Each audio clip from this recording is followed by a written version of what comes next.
let's create a new stereo instrument track and insert a boom instrument.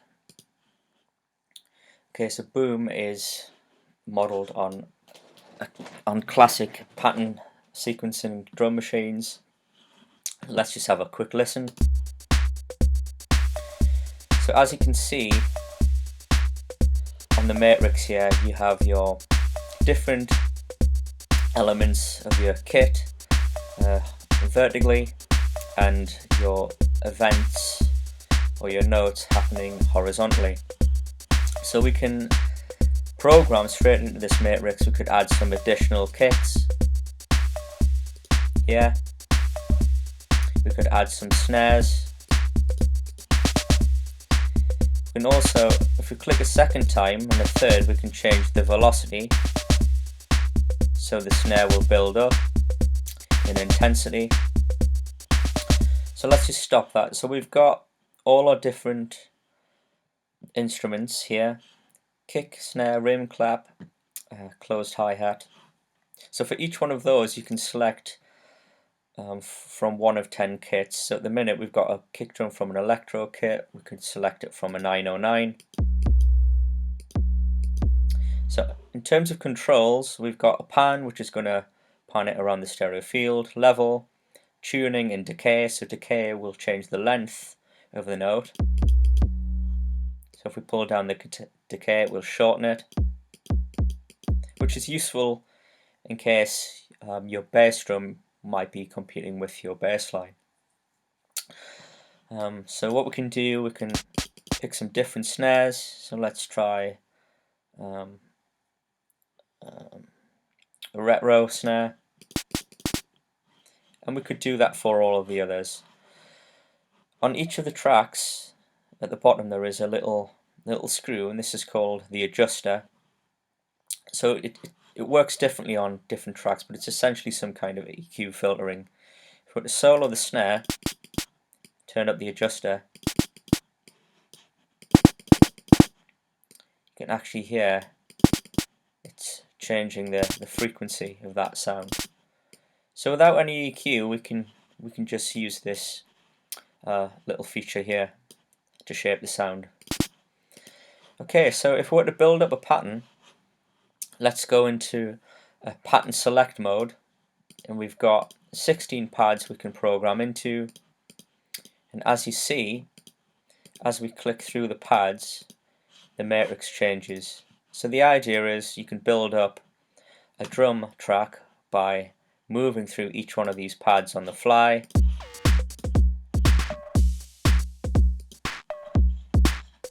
To get some variation. So in order to build a drum track from scratch within Boom, we select the first pad. In the matrix, we select clear, and this gives us an empty slate. So let's just start playback and start putting in some bass drums, some snares,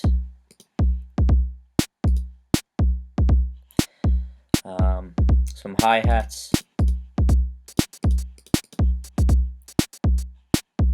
some open hi-hats. So we can copy this pad onto the next pad by selecting the copy button, and then the available pads will light up. We select pad 2, that has now been copied across, and we can start building up the pattern. So let's add some rim shots and maybe some rides, and then let's copy that again to pad 3. So now let's add some toms. So let's change the sound of that tom. So if we go to the tom channel and change it to a 909 or 09, or maybe a fat 9.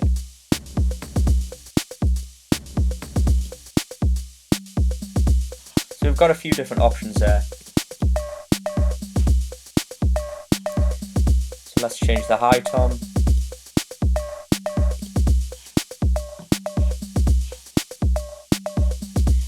copy that across again, and we can add a few snare rolls at the end. Let's change the velocity by clicking on them. So what we've got is the basis of a drum track. So if we go back to pad 1, pad 2, pad 3, pad 4.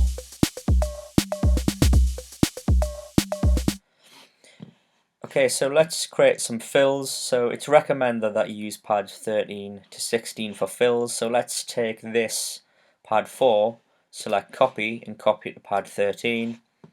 And we can right click to remove the notes from the kick drum, and let's maybe add some more snare hits and change the velocity so that they build up, so we can get some kind of fill going on. Maybe add a few more toms. So let's see what's going on here. Let's just play back. So we can use that as a fill now. So if we were to play back, jump to pad 3, and then the fill, back to pad 4.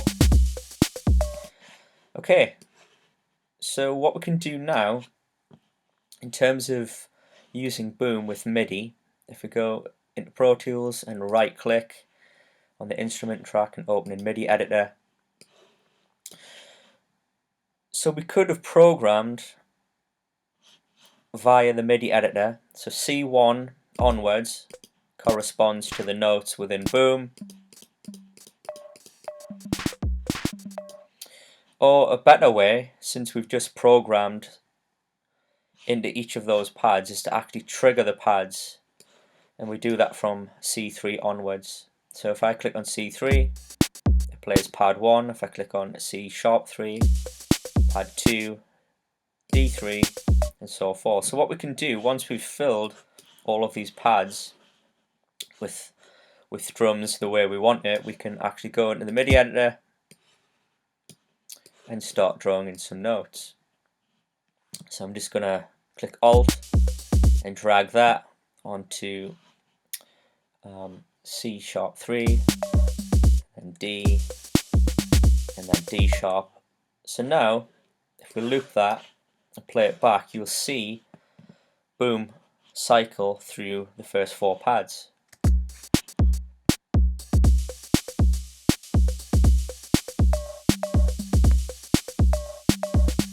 So that's how you would build up a track from the MIDI editor triggering Boom.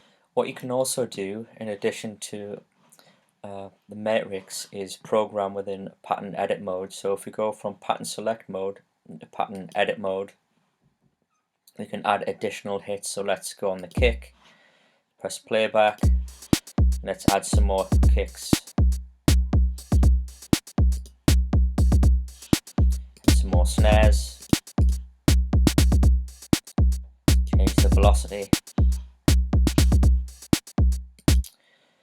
Okay, so that's a very quick overview of Boom. Just one last thing. This is something that the manufacturers did not include in the manual. If you hold Command and click on this third vertical line to the right of Boom, it says Boom on the matrix, and then you get access to all of the sounds within Boom on each channel, which means you could have one particular Boom that is just working with a lot of different kick drums or snares or whatever. So there's some flexibility there.